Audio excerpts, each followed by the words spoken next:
நம்மீதும் நம் குடும்பத்தார் மீதும் இறைவனுடைய அருளும் கருணையும் உண்டாக பிரார்த்தித்த வண்ணமாக,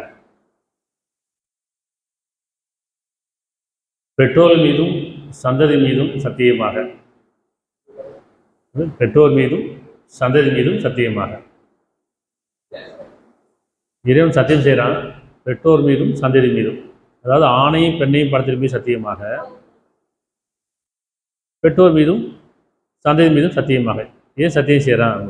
அத்தியாயம் 90:3, பெற்றோர் மீதும் சந்ததி மீதும் சத்தியமாக சத்தியம் செய்கிற காரணம் என்ன அப்படின்னு பார்ப்போம். அதாவது நம்முடைய முன்னோர்கள் மூதாதையெல்லாம் பார்த்திங்கன்னா நல்ல வளமாகவும் நலமாக வாழ்ந்தாங்க, நல்ல ஆரோக்கியத்தோடும் நல்ல வளமாக வாழ்ந்தாங்க, சந்ததிகளாக வாழ்ந்தாங்க, வம்சங்களாக வாழ்ந்தாங்க, தலைமுறைகளாக வாழ்ந்தாங்க. பரம்பரைன்னு சொல்லுவாங்க இல்லையா? இன்றைக்கி பரம்பரை யாரும் சொல்ல முடியாது. ஒரு காலம் இருந்தது, என்ன பரம்பரைன்னு கேட்பாங்க, யாருடைய வம்சம்னு கேட்பாங்க, எந்த தலைமுறைன்னு சொல்லுவாங்க. ஏன்னா அப்படி கூட்டு குடும்பமாக நல்லா வாழ்ந்தாங்க. அன்றைக்கி பெரியவர்கள்லாம் பார்த்திங்கன்னா வாழ்த்தும் போது என்ன சொல்லுவாங்க, 16 பெற்று பல்லாண்டு வாழ்க அப்படிங்குவாங்க. எல்லா பாக்கியங்களையும் பெற்று வாழணும்னு சொல்லுவாங்க. அதுக்கான தகுதியுடையதாக இருந்தாங்க, அப்படி வாழ்ந்தாங்க அவங்க. அது ரகசியம் என்ன? நல்லா ஆரோக்கியமாக வாழ்ந்தாங்களே, நல்லா வளமாக இருந்தாங்க, நல்லா உடல் திடமாக இருந்தாங்க. அதுக்கு என்ன காரணம்? அதான் இன்றைக்கி பார்க்கணும். ஆரோக்கியம் வாழ்க்கை ரொம்ப முக்கியத்துவமாக இருக்குது. நல்ல உணவு, நல்ல உணர்வு, நல்ல உறக்கம் அவங்கள்ட்ட இருந்துச்சு. அதுக்கு என்ன காரணம்? நல்ல உணர்வு இருந்தது, நல்ல எண்ணம், நல்ல மனநிலை, நல்ல உணவு இருந்தது, நல்ல உறக்கம் இருந்தது. அதனால் நீண்ட ஆயுள் வாழ்ந்தாங்க. நீண்ட ஆயுள் வாழ்ந்தாங்களே, கேள்விப்பட்டிருக்குமா இல்லையா? முன்னோர்கள்லாம் 100 வருஷத்துக்கு மேலே வாழ்ந்துருக்குறாங்க. இன்றைக்கி ஆயுள் காலம் குறைஞ்சிக்கிட்டே போகுது. காரணம் என்ன? நல்ல உணர்வு இல்லை, நல்ல உணவு இல்லை, நல்ல உறக்கம் இல்லை. இப்போ என்ன காரணம் அப்படின்னு சொன்னால், அந்த காலத்தில் கூட்டு குடும்பம் வருது. குடும்பம், கூட்டு குடும்பம், தனி குடுத்தனம். என்ன சொல்லுவாங்க? குடும்பம் அப்படின்னா கணவன் மனைவி பிள்ளைகளோடு இருந்தால் குடும்பம். கூட்டு குடும்பம்னு சொன்னால் பேரம்பேத்தியோடு இருந்தால் கூட்டு குடுத்தம். தனி கொடுத்துறோம்னு சொன்னால் என்னதோ அங்கேருந்து அப்படியே வேலைக்கு போயிடுது, 2 பேர் கூட தனியாக போயிடுறது, தனி கொடுத்துறோம். அப்போ கூட்டு குடும்பமாக இருக்கும்போது நல்ல உணர்வு இருந்தது. எப்படி? அப்பா அம்மா, தாத்தா பாட்டி, அதுக்கு மேலே அவங்களுடைய தாத்தா பாட்டி, 7 தலைமுறை சொல்லுவாங்கள்ல, 7 தலைமுறை அப்படின்னு அதையும் பார்த்துருவோம். அது 7 தலைமுறைன்னு சொன்னால் நாம் அப்பா அம்மா, பாட்டன் பாட்டி, பூட்டன் பூட்டி, ஓட்டன் ஓட்டி, செய்யோன் செய்யான், பரன் பறை, ஒரு 7 தலைமுறை வச்சுக்க. இந்த பரம்பரைங்கிறத பரம்பரைன்னு சொல்லிட்டு இருக்கோம். 7 தலைமுறை தான் பரம்பரைன்னு சொல்லுவாங்க. அப்போ நீங்கள் தலைமுறையாக இல்லை கூட்டு குடும்பமாக வாழ்ந்துட்டு இருந்தாங்க. இப்போ என்ன காரணம்னா, அங்கே சகிப்புத்தன்மை இருந்தது, பொறுமை இருந்தது, விட்டு கொடுக்க தன்மை இருந்தது, நல்லெண்ணம் இருந்தது, கருணையும் இறக்கமும் இருந்தது. அந்த குணங்களோட, இறை குணங்களோடு வாழும்போது குடும்பம் பார்த்திங்கன்னா கூட்டு குடும்பமாக வாழ்ந்தாங்க. அப்படி வாழும்போது நல்ல ஆரோக்கியமான மன அமைதி இருந்தது, ஆரோக்கியம் இருந்தது, நல்ல உணவு இருந்தது. மெயினாக கூட்டு குடும்பம் நல்ல உணவு, தூய்மையான உணவு. அப்போலாம் பார்த்தீங்கன்னா எல்லாமே வீட்டில் சமைப்பாங்க. வெளியே ஹோட்டலில் பிரச்சனையே கிடையாது. அப்படி ஹோட்டலில் போய் சாப்பிட்ற எண்ணம் கிடையாது. பிள்ளைங்களுக்கு கூட பார்த்தீங்கன்னா தீர்மானங்கள்லாம் வீட்டிலே செய்வாங்க. அப்போ பேக்கரியில் போய் வாங்குவோம், இப்போ நீங்கள் மாதிரி ஸ்நாக்ஸ் வெளியே போய் வாங்கிட்டு வரணும் அப்படிலாம் கிடையாது. நீ தனி குடும்பமாக வச்சு வாரம் ஃபுல்லாக ஹோட்டலில் சாப்பிட்ணும். ஏன்னா 2 பேர் வேலைக்கு போகிறாங்க, அப்படின்னா செய்யணும், சமைக்க நேரம் கிடையாது. பிள்ளைங்களுக்கு ஸ்நாக்ஸு தீர்மானம்லாம் சேர்த்துக்க கிடையாது, பேக்கரியில் வாங்கி ஆகணும். அப்படின்னா உணவு கெட்டு போச்சு. ஆனால் அந்த காலத்தில் அப்படி கிடையாது. குடும்பத்தில் எத்தனை பெண்கள் வேணும் அத்தனை பெண்களும் சேர்ந்து வேலை செய்வாங்க. நிறைய ஓய்வு கிடைக்கும், உணர்வு இருந்தது, நல்லெண்ணம் இருந்தது. உணவில் பார்த்தீங்கன்னு சொன்னால் அறுசுவை உணவு இருக்கும். எப்படின்னா அவங்க விரும்பி செய்வாங்க, அக்கறையோடு செய்வாங்க, அதில் அன்பு பாசம்லாம் கலந்து செய்வாங்க. யார் யாருக்கு என்ன பிடிக்கும், சுத்தமாக அப்படியே தூய்மையாக இருக்கணும்னு நினைப்பாங்க. இப்படி அந்த உணவில் வந்து அவ்வளோ ஆரோக்கியம் இருந்தது, சத்தாக இருந்தது, நல்ல உணவு இருந்தது இல்லை. இன்னைக்கு உணவுலாம் மாறி போச்சா இல்லையா? காரணம் என்ன? தனி கொடுத்தவங்க நேரம் கிடையாது, பொருளாதார சிக்கல். 2 பேர் வேலைக்கு போய் ஆகணும். அப்போ என்ன செய்யணும்? வேக வேகமாக சமைக்கணும், இல்லைன்னா வெளியமாக ஹோட்டலில் வாங்கிக்கணும். அந்த சாப்பாடு கூட ஒழுங்காக சாப்பிட்றது கிடையாது, சரியான உறக்கம் கிடையாது, நல்ல உணர்வும் கிடையாது, பதட்டம் இருந்துகிட்டே இருக்கும், ஒரு விதமான எரிச்சல் கோவம் இருந்துகிட்டே இருக்கும். இப்போ அந்த ஆரோக்கியம் இல்லாமல் போச்சு. ஆனால் கூட்டு குடும்பமாக இருக்கும்போது எத்தனை பேர் இருப்பாங்க? தாத்தா பாட்டி இருப்பாங்க, மாமா மாமி இருப்பாங்க, பெரியப்பா சித்தப்பா இருப்பாங்க, இல்லை சின்னம்மா பெரியம்மா இருப்பாங்க, அண்ணன் அண்ணி இருப்பாங்க. இப்படி எல்லாம் அப்படியே கூட்டு குடும்பமாக நினச்சி பாருங்களேன். நீங்கள் நினச்சி பார்க்க முடியல. அப்போ அவங்களுடைய ஆரோக்கியத்துக்கும் நீண்ட ஆயுளுக்கு காரணமே வந்து அந்த கூட்டு குடும்பத்தில் நிறைய பங்கு இருக்கு. கொஞ்சம் யோசிச்சு பார்த்தா புரியும், முன்னோர்கள் எப்படி வாழ்ந்தாலும் நீண்ட ஆயுசு வாழ்ந்துருக்காங்க. அடுத்து நல்ல மனநிலை, ஒருத்தர் புரிதல், விட்டு கொடுக்குற தன்மை, சகித்தன்மை, பொறுத்து கொள்ளுதல், இறக்க குணம், மன்னிக்கிற குணம் இருந்துச்சா இல்லையா? நீங்கள் எத்தனை பிள்ளைங்க பாட்டி தெரியும்? பாட்டி மடியில் யாரும் வாழ்ந்துருக்கா? என்ன செய்யணும்? மடியில் என்ன இருக்குது? கண்ணி இருக்குது, லேப்டாப் இருக்குது, கையில் செல்ஃபோன் இருக்குது, தனிமையிலே வாழ்ந்துருக்கும் பிள்ளைங்க. காரணம் என்ன? 2 பேர் வேலைக்கு போயிடுறாங்க, பிள்ளைங்களுக்கு ஏதாவது ஒரு கொடுக்கணும், விளையாட்டு பொருள் கொடுக்கணும், அவங்க ஃபோனை வாங்கி கொடுத்துட்றது. சாப்பிடும்போது சின்ன பிள்ளை குழந்தை சோறு ஊட்டும் போதே என்ன செய்யறாங்க? ஃபோனை கொடுத்துட்றாங்க. ஆனால் கூட்டு குடும்பமாக இருக்கும்போது ஃபோன்லாம் கொடுக்க மாட்டாங்க. நிலா காட்டி சோறு ஊட்டுறது, விளையாட்டு காட்டி சோறு ஊட்டுறது இல்லையா? அதே மாதிரி பிள்ளைங்க தூங்க வைக்கும் போது நிறைய கதை சொல்லி தூங்க வைப்பாங்க. இன்னைக்கு கதைக்கெலாம் நேரம் கிடையாது, எல்லாமே செல்ஃபோன் தான். இதில் என்ன செல்ஃபோன் என்ன இருக்குது? தாத்தா பாட்டிலேருந்து மாமா மாமிலேருந்து எல்லாமே செல்ஃபோன் தான். அப்போ அந்த கூட்டு குடும்பம் பெரிய பெரிய பெரிய மனிதனுடைய வாழ்வியல் மாறி போச்சு, ஆரோக்கியம் கெட்டு போச்சு, மனம் அமைதி கெட்டு போச்சு, நிம்மதி இல்லாமல் போச்சு, உறக்கம் இல்லாமல் போச்சு. இப்போ கூட்டு குடும்பங்கிறது சாதாரண விஷயம் கிடையாது. எதனால முடியுது, யாருனால அது முடியும் அப்படின்னு சொன்னால் ஒரு பெண்ணால் தான் முடியும். சொல்லுவாங்களே, ஆவதும் பெண்ணாலே அழிவதும் பெண்ணாலேன்னு. அது எப்படி புரிஞ்சுக்கணும் அப்படின்னு சொன்னால், ஒரு பெண் ஆண் பெண்ணை கொண்டு தான் மனிதன் படைக்கிறான் இறைவன். பெண்ணுடைய மடி தான் மனிதன் பிறக்கிறான், தாயோட வயிற்று தான் பிறக்கிறான். ஒரு 20 வருஷம் அந்த பெற்றோரோட 20 வருஷத்துக்கு அப்புறமேலு திருமணம் ஆயிடுது. அப்புறம் அடுத்த பெண் மனைவி, அப்புறம் குடும்பத்துக்காக வாழ்கிறான். அப்போ ஒரு மடியில் பிறந்து இன்னொரு மடியில் இறக்குறாங்களா இல்லையா? அப்போ ஆவது பெண்ணால் என்னதும் ஒரு மனிதனுடைய வாழ்க்கையை தொடங்க ஒரு பெண்ணால் தான், தாயுடைய பெண். அடுத்து மனைவி, குடும்பம்னு வரும்போது கடைசி வரைக்கும் அந்த மனைவியோடையே வாழ்ந்து இறந்து போயிடுறாங்க. அதே மாதிரி ஆணுக்கு உடல் வலிமை, பெண்ணுக்கு மன வலிமை ஜாஸ்தி. ஒரு பெண்ணால் எவ்வளோ தூரம் பொறுமையும் சகித்தன்மை விட்டு கொடுக்க தன்மை இருக்கோ, எவ்வளோ தூரம் ஒரு அக்கறையும் குடும்பத்து மேலே ஒரு நல்லெண்ணம் இருக்குதோ, அந்த குடும்பம் தலைந்தோங்கும். எப்படி? பரம்பரை பரம்பரையாக, தலைமுறை தலைமுறையாக, ஏன்னா வம்சம் வம்சமாக அந்த பெண் கொண்டு வர முடியும். ஆனால் பெண்கிட்ட சகித்தன்மையும் பொறுமையும் விட்டு கொடுத்த தன்மையும் இல்லை அப்படின்னு சொன்னால் அந்த குடும்பம் என்ன ஆகும்? உடஞ்சி போயிடும். அப்படி தானே? எங்கேயாச்சும் ஆண்களால் குடும்பம் உடஞ்சிருக்கா? ஆண்களால் குடும்பம் உடஞ்சே கிடையாது. அண்ணன் தம்பிகளும் சண்டை வராது இல்லையா? அப்பா அம்மாவுக்குள்ள சண்டை வராது. ஒரு குடும்பம் ஒரு 4 பிள்ளைங்க இருக்காங்க, ஆம்பளை பிள்ளைங்க இருக்காங்கன்னா அந்த 4 பிள்ளைங்களும் வந்து, அப்போ அந்த 4 பிள்ளைங்கன்னா 4 பிள்ளைங்க ஒற்றுமையாக வாழ்வாங்க. எப்போ கல்யாணம் ஆகுதோ மருமகள் வர ஆரம்பிக்கிறாங்க, மகள் மருமகள், மகன் மருமகன். இது போல புரிஞ்சுக்கணும். மகன் மருமகன், மகள் மருமகள். ஆனால் அந்த மருமகளை வந்ததுக்கப்புறம் அந்த பொறுமையும் சகித்தன்மை இல்லாத அந்த பெண்கள்கிட்ட என்ன ஆகுனா அந்த குடும்பம் உடைய ஆரம்பிச்சிடும். இந்த கூட்டு குடும்பம்னு பிரிய ஆரம்பிச்சிடும், தனி குடும்பம் போக ஆரம்பிச்சிடுறாங்க. ஆனால் கூட்டு குடும்பமாக இருக்கும்போது 10 பிள்ளைங்க பெற்றாங்க இல்லையா? சோபர்சம் எல்லாமே அந்தளவுக்கு பெண்களுக்கு நல்ல ஒரு தடகத்தமான உடல் இருந்தது, மனநிலை இருந்தது, ஆரோக்கியமான உடல் இருந்தது. அப்போ எல்லாமே ஒரு 10 பிள்ளை வரைக்கும் 10-15 பிள்ளைலாம் பெற்றிருக்காங்க.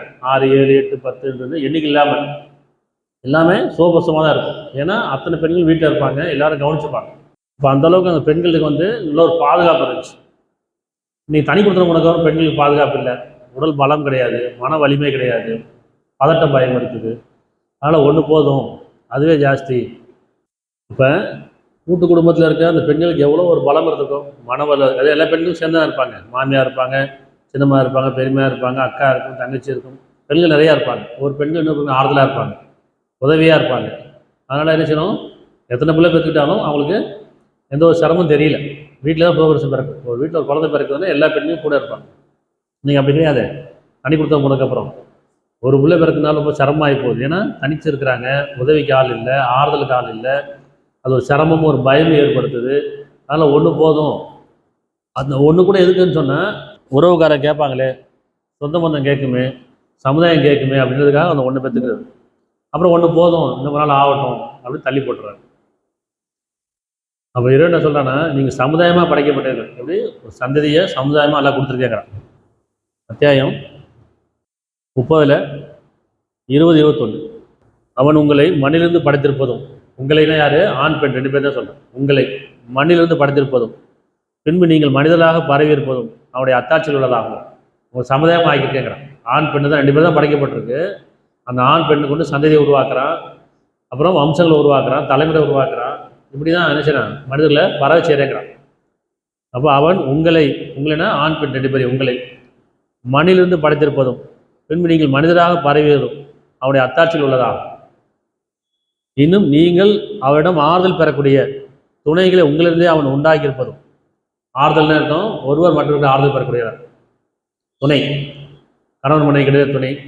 அந்த குடும்பத்தில் ஒருத்தர் துணையாக இருக்கிறதுக்காக, ஆறுதல் பெறதுக்காக நீங்கள் அவரிடம் ஆறுதல் பெறக்கூடிய துணையை உங்களிருந்தே உங்களுக்காக அவன் படைத்திருப்பதும், உங்களுக்கிடையே நெருக்கத்தையும் இறக்கத்தையும் உண்டாக்கியிருப்பதும் அவருடைய அருள் கொடையில் உள்ளதாகும். அருள் கொடைங்கிறான்.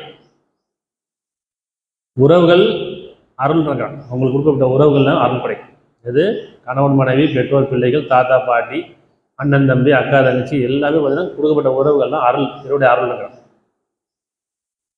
சிந்தித்து உணரக்கூடிய சமூகத்தாருக்கு நிச்சயமாக இது அத்தாட்சி இருக்கின்றன. நீ சிந்திக்க மாட்டீங்களான்னு கேட்டேன். நம்ம கேட்டோமா, எனக்கு இத்தனை பிள்ளைங்க வேணும், இந்த பிள்ளை தான் வேணும் கேட்டோமா? இல்லையே. இப்படி தான் பெற்றோர் நீர் நம்மகிட்ட கேட்டோமா? இல்லையே.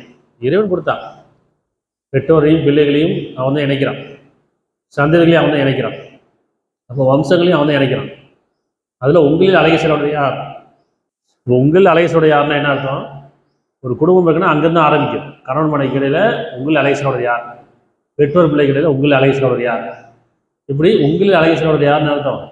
அழகேசனோடயராக இருந்தீங்கன்னு சொன்னால் அந்த கூட்டு குடும்பமாக இன்னும் வலியை பெருகிட்டே போகும். தலைமுறை தலைமுறையாக வம்சங்களாக இருக்கும். செயல் கெட்டு போச்சு, எண்ணம் கெட்டு போச்சு, பெருமையும் போராமையும் தீண்டிருச்சு, என்ன ஆகும்? அந்த குடும்பம் உடஞ்சி போயிடும். அப்போது ஒரு பெண்ணால் முடியும். எப்படி அந்த ஒரு பெண்ணு எவ்வளோ பொறுமையும் சகித்தம் தான். பெண்கள் கிடையாது தான் பிரச்சனையே. பெண்கள் கிடையாது தான் பெருமையும் போராமையும் ஏற்றத்தாழ்வும் சகித்தன்மை இல்லாமல் அந்த குடும்பம் உடஞ்சி போகுது. சரியா? 16, 72. இன்னும் அல்லாஹ் உங்களுக்காக உங்களிருந்தே துணை ஏற்படுத்தியிருக்கின்றார். உங்களுக்காகங்கிறான். உங்களுக்கான அர்த்தம் உங்களை வாழ வைக்கிறதுக்காக உங்களிருந்து ஒரு துணை ஏற்படுத்திக்கிறார். தனித்து படைக்கலை, சமுதாயம் வாழ்றதுக்காக சந்ததிகளை உருவாக்கி சொன்னான். உங்களுக்காக உங்களிருந்தே துணை ஏற்படுத்தியிருக்கின்றார். உங்களுக்கு துணைகளிலிருந்து சந்ததிகளையும் நன்மையாளர்களையும் ஏற்படுத்தியிருக்கின்றார். அதாவது வம்சங்களை. உங்களுக்கு நல்ல பொருளிலிருந்து ஆகாரம் அளிக்கின்றார். அப்படி இருந்தும் பொய்யானது மீது நம்பிக்கொண்டு அல்லாஹ்வின் ஆள்கொடையா இவர்கள் நிராகரிக்கிறார்கள். பொய்யான உறவு மீது எப்படி இறைவன் கொடுத்த உறவுகள்லாம் விட்டாச்சு, தனித்து போயாச்சு. எப்படி இங்கே பொறுமை இல்லை, சகித்தன்மை இல்லை, தனி குத்தனம் போயாச்சு. அங்கே போய்ட்டு பொய்யான உறவுகள், அவங்களுக்கு நட்பு பழகிட்டு மனிதர் கிடையில. இப்போ சொல்ல ஃபேஸ்புக்கில் நண்பர் இருக்கிறாங்க, வாட்ஸ்அப்பில் நண்பர் இருக்கிறாங்க, மனிதர்கள் நண்பர் இருக்கிறாங்க. இதெல்லாம் பொய்யான உறவுங்கிறாங்க. உண்மையான உறவு எது? இறைவன் கொடுத்த அந்த பெற்றோர் பிள்ளைகள் சகோதர சகோதரிகள், இந்த உறவுகள் தான் உண்மையான உறவுகள். அப்போ பொய்யான உறவுகள் மீது நம்பிக்கொண்டு அல்லாஹ்வின் அருள் கூடயே அவர் நிராகரிக்காங்க. அவள் கொடுத்த உறவுகள் தானே. ஏன் பொறுமை இருக்க மாட்டேங்குது? ஏன் சகித்தன்மை இருக்க மாட்டேங்குது? ஏன் விட்டு கொடுக்குற மாட்டேங்குது? ஏன்னா அந்த பெருமையும் போறாங்க. அதுதான் 25, 54. 25, 54. இன்னும் அவன்தான் மனிதரை நீரிலிருந்து படைத்தான். நீரிலிருந்து ஒரு துளியிலிருந்து படைத்து பின்னர் அவனுக்கு வம்சத்தையும் சம்பந்தங்களையும் ஏற்படுத்தினான். மேலும் உங்களுடைய இறைவன் பேராட்டுடையவர். வம்சத்தையும் சம்பந்தத்தையும் ஏற்படுத்துங்கிறான். கல்யாணம் பெருந்துச்சுன்னு சொன்னால் அவங்க பேர் தம்பதிகள் இல்லையா? எப்போ பெற்றோர் ஆகிறாங்க? குழந்தை பாக்கியம் கிடைச்சாதான் பெற்றோர். அது வரைக்கும் தம்பதியர் தானே. பெற்றோர்னு என்ன சொல்லுவாங்க? நான் பெற்றேன், நான் வளர்த்தேன், நான் பெற்றேன். அப்படி பெற்றேன்னு சொல்லக்கூடாது. பெற்றேன், இறைவன்ட்டு பாக்கியம் பெற்றேன். என்ன பெற்றாங்கன்னு சொல்லக்கூடாது. என்னை பெற்றார்கள், இறைவன்ட்டு பாக்கியம் பெற்றோம். விஷயம் புரிஞ்சுக்கணும். நான் பெற்றேன் அப்படின்னு சொன்னால் அது இணைப்பு. நான் பெற்றேன் அப்படின்னு அர்த்தம் நாங்கள் பெற்றோர். நாங்கள் பெற்ற அர்த்தம் இறைவன்ட்டு பாக்கியம் பெற்றோம் இந்த குழந்தைய. அதே மாதிரி என்னுடைய பெற்றோர் தான் என்னை பெற்றோர், இறைவனிடத்தில் என்னை பெற்றோர். புரிஞ்சுக்கணும்.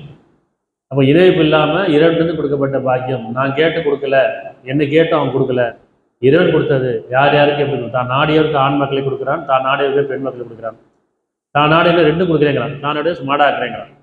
அப்போ இறைவன் அந்த பாக்கியத்தை கொடுக்குறான், சந்தைகளை பெருக சொல்கிறான். அப்படிங்கும்போது அங்கே குடும்பம் நடு வரும்போது பெண்களுக்கு முக்கியத்துவம் இருக்குது. அவர்கிட்ட சகித்தன்மையும் பொறுமையும் ரொம்ப முக்கியமாக இருக்குது. கருணையும் இறக்கும் முக்கியமாக இருக்குது. மன்னிக்கிற குணம் தேவையாக இருக்குது. அதனால் பெற்றோர் அப்படின்னா என்ன அர்த்தம்? பாக்கியம் பெற்றோர்னு அர்த்தம். இந்த பெற்றதை நம்ம நினைச்சணும் தவறோட்டக்கூடாது. இறைவன் கொடுத்ததை நன்றியோடையும் உள்ளத்தோடையும் வாழும். அடுத்து அத்தியாயம் 31:14. நான் மனிதனுக்கு தன் பெற்றோர் குறித்து உபதேசம் செய்தோம். அவனுடைய தாய் பலகீனத்துக்கு மேல் பலகீனம் கொண்டவர்களாக அவனை சுமந்தார். இன்னும் அவனுக்கு பால்குடி மரத்தில் 2 வருடம் ஆகின்றன. ஆகவே எனக்கும் உன் பெற்றோருக்கும் நன்றி செலுத்துவாயாக.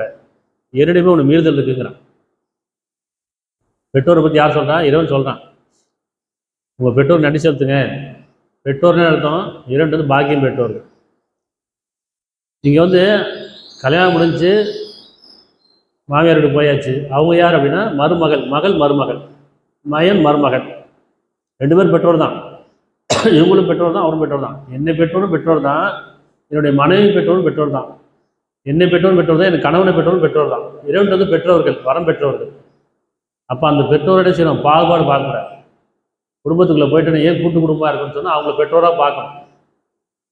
அதனால சொல்லி வச்சுட்டாங்க, மாமியார் நாத்தனா சண்டை அப்படின்னு சொல்லி வச்சுட்டாங்க. அந்த காலத்துலேயே இருக்கக்கூடாது.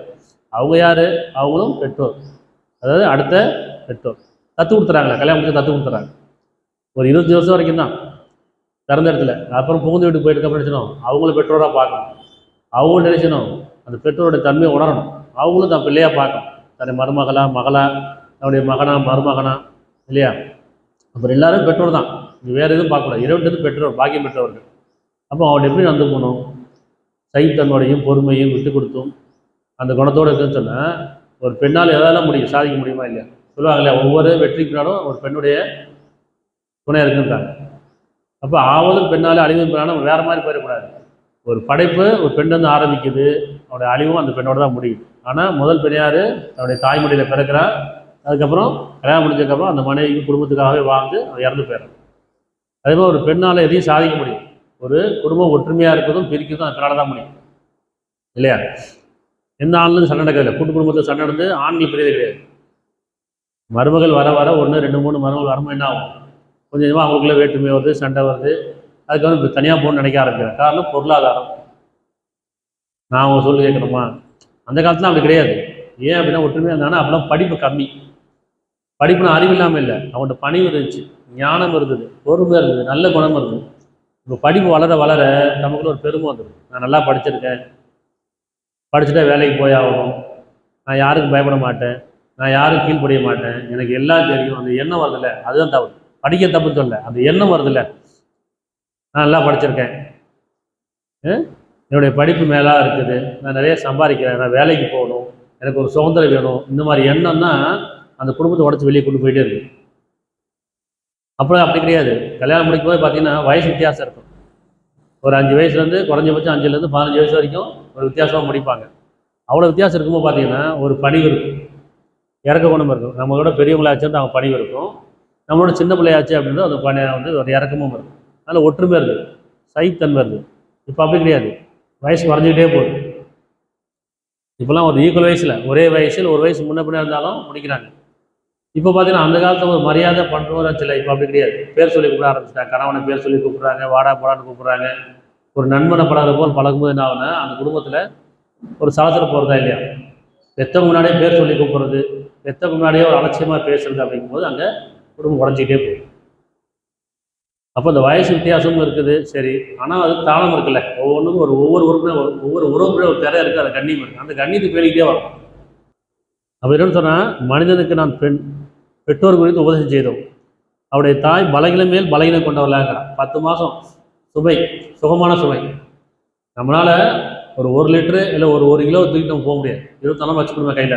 24 மணி நேரம் இந்த ஒரு பாட்டில் வச்சு, தனி பாட்டில் வச்சுக்கணும், வைக்க முடியாது, கை வலிக்கும். ஆனால் ஒரு 10 மாதம் ஒரு சுகமான சுமையாக சுமந்துட்டு இருக்கிறாங்க. படுக்கும்போது, உட்காரும்போது, சாப்பிடும்போது, பாத்ரூம் போகும்போது இறக்கி வைக்கவே முடியாது. அப்படி தானே? ஒரு கையில் சுமையாக இருந்தால் யார்ட்டா கொடுக்கலாம், வயிற்றில் சுமை யார்ட்ட கொடுக்க முடியும்? அதனால் அந்த சுமை அவசரம் பலகீனத்துக்கு மேல் பலகீனம் கொண்டவர்களாக சுமந்தாங்க. என்றைக்கும் அவங்க பெற்றோர்கிட்ட கேட்டிருக்கோமா, தாய்கிட்ட கேட்டிருக்கோமா, எப்படி சுமந்தீங்க, அந்த சுமை எப்படி இருக்கும்? கேட்டது இல்லை. அந்த பிரசவ வலி எப்படி இருக்கும்? கேட்டதில்லை. அவங்களும் அணுகும் தான் தெரியும். அப்போ சொல்கிறேன், அப்படி பலகீனமேல் பணியில் கொண்டு வர அவங்க சுமந்து உங்களுக்கு பால்குடி மருந்து 2 வருடங்கள் ஆகிங்க. அந்த பெற்றோருக்கு நீங்கள் நன்றியோடு இருக்கீங்கிறான். அதே மாதிரி தான் ஆணை பெற்றோர்களும் அப்படி தான், கணவனை பெற்றோரும் அப்படி தான், மனைவி பெற்றோரும் அப்படி தான், எல்லாரும் பெற்றோரை நினைக்கிறான். பலகீனம் மேல் பலகீனம் கொண்டாலும் அவங்க சுமக்கிறாங்க, அவங்களை நன்றியோடு இருங்க. அவங்களுக்கு பால்குடி மருந்து 2 வருடம் ஆகிறது. ஆகவே எனக்கும் உன் பெற்றோருக்கு நன்றி செலுத்துவாயாக, மாறு செய்யாது. நம்ம பெற்றோர்கள் சரியா இருக்குன்னு நினைக்கிறோம், ஆனால் போன வீட்டில் மாமனார் மாமியாருக்கு சரியா இருக்கணும், அவங்களும் பெற்றோர் தானே, அவங்களும் நன்றியோட இருக்கணுமா இல்லையா? அப்போ அந்த சுகமான சுமையை சுமந்தவங்க அவங்க எவ்வளோ ஒரு ஆவலோட இருப்பாங்க. பிள்ளைங்க வளர வளர ஆசையோட வளர்த்துருப்பாங்க, நம்ம கூடயே இருப்பாங்கன்னு நினைப்பாங்க. ஆனால் பிரிஞ்சு போது அவங்க மனசு எவ்வளோ கஷ்டமும் சங்கடமா இருக்கும். திருப்பி அதே நாள் நமக்கு வருவோம் தானே, நம்ம என்ன செய்யணும், நம்ம எதில் வச்சோமோ மற்றவங்க நமக்கும் வராது திருப்பி. அப்போ அந்த உறவுங்கிறது இறைவன் கொடுத்தது. அந்த உறவுகள் நம்ம எப்படியும் உணர்வோடு இருக்கணும். உணர்வை பேணிக்கொள்வது தான் உறவு கொடுக்கப்பட்டிருக்கு. உணர்வை பேணிக்கொள்வது தான் உறவு கொடுக்கப்பட்டிருக்கு. இந்த உறவை பேணிக்கொள்வது தான் உணர்வு கொடுக்கப்பட்டிருக்கு. அப்போ உணர்வும் உறவும் ரெண்டும் நம்ம இறைவனை தியானிக்கிறதாகவும் இறைவன் வழிபடக்கூடியதாகும்.